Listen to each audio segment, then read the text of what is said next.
Olá, bom dia.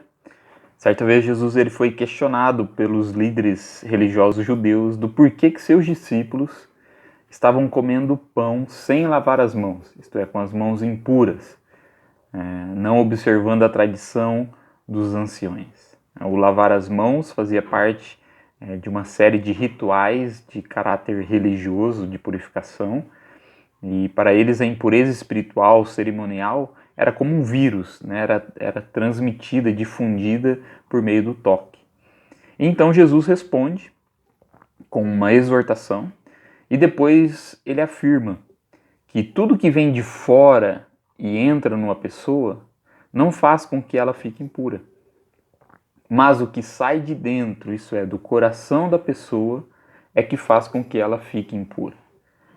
E depois ele continua explicando isto, dizendo: porque é de dentro do coração que vêm os maus pensamentos, a imoralidade sexual, os roubos, os crimes de morte, os adultérios, a avareza, as maldades, as mentiras, as imoralidades, a inveja, a calúnia, o orgulho e o falar e agir sem pensar nas consequências. Tudo isso vem de dentro e faz com que as pessoas fiquem impuras. Marcos capítulo 7, versículo 15 e versículos 21 a 23. Veja que a preocupação daqueles líderes religiosos não era com relação à higienização física dos discípulos de Jesus, mas espiritual. E por isso que Jesus ele não estava ensinando que não se deve lavar as mãos, né, antes de comer, mas que o lavar ou não lavar as mãos não torna um homem, uma pessoa, uma mulher impuro no sentido espiritual. Afinal, o que torna alguém impuro não está relacionado à sua alimentação, mas ao pecado. Né? São os males que esta pessoa comete, e isso não vem de fora, vem de dentro, vem do coração. O costume de lavar as mãos antes das refeições, como higiene pessoal, são boas práticas que todos deveriam seguir. Né? Isso nos protege contra contaminações de vírus, bactérias que podem provocar doenças graves. E especialmente nesses dias em que estamos enfrentando essa pandemia, essa nova pandemia, né, do novo coronavírus, nós precisamos mais do que nunca tomar todas as medidas, precauções sanitárias e de higiene pessoal para não se contaminar e para não contaminar outras pessoas. Né? Mas nós não podemos esquecer que existe uma outra pandemia, que nós enfrentamos uma outra pandemia ainda mais grave e que persiste desde o início da humanidade. A contaminação física por um vírus, por exemplo, pode levar a doenças e até a morte física. Mas a contaminação espiritual do pecado não leva só à morte física, mas também à morte espiritual. Como afirma Paulo, pois o salário do pecado é a morte, mas o presente gratuito de Deus é a vida eterna que temos em união com Cristo Jesus, o nosso Senhor. Romanos 6, 23.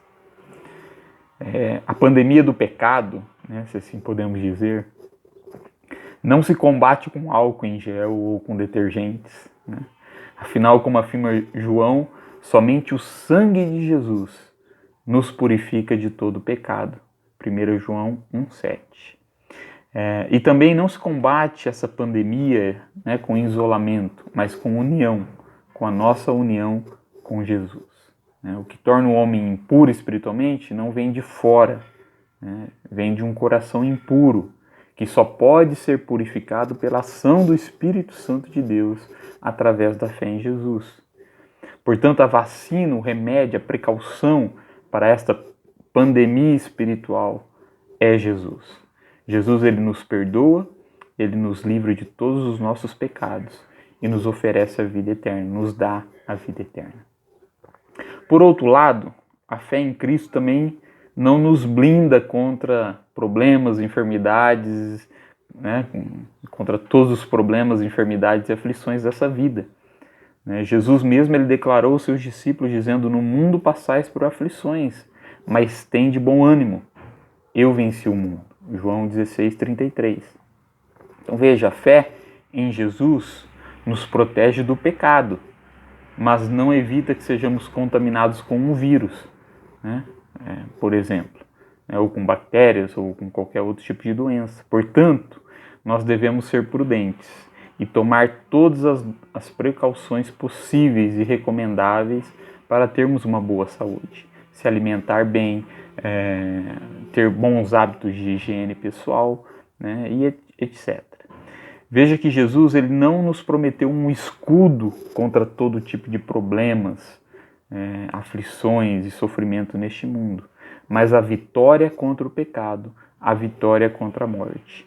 Ele nos oferece o perdão dos pecados, ele nos oferece a participação na vida eterna. Jesus ele morreu pelos nossos pecados, ele esteve morto, mas Deus o ressuscitou. Deus o ressuscitou dos mortos. Como ele mesmo afirma em Apocalipse: eu sou aquele que vive. Estive morto, mas agora estou vivo para todo sempre. Tenho autoridade sobre a morte e sobre o mundo dos mortos. Apocalipse 1:18. Jesus ele esteve morto, mas ele ressuscitou. Ele esteve morto, mas agora ele vive para sempre. Da mesma forma, todos aqueles que tiverem os seus pecados lavados, purificados pelo sangue de Jesus, né, por estar em união com Jesus, com Ele, né, também vencerão a morte. Portanto, se permanecermos firmes com Jesus contra essa pandemia do pecado, um dia nós vamos poder também declarar: eu estava morto, mas agora eu vivo para sempre. Que Deus te abençoe. Em nome de Jesus. Amém.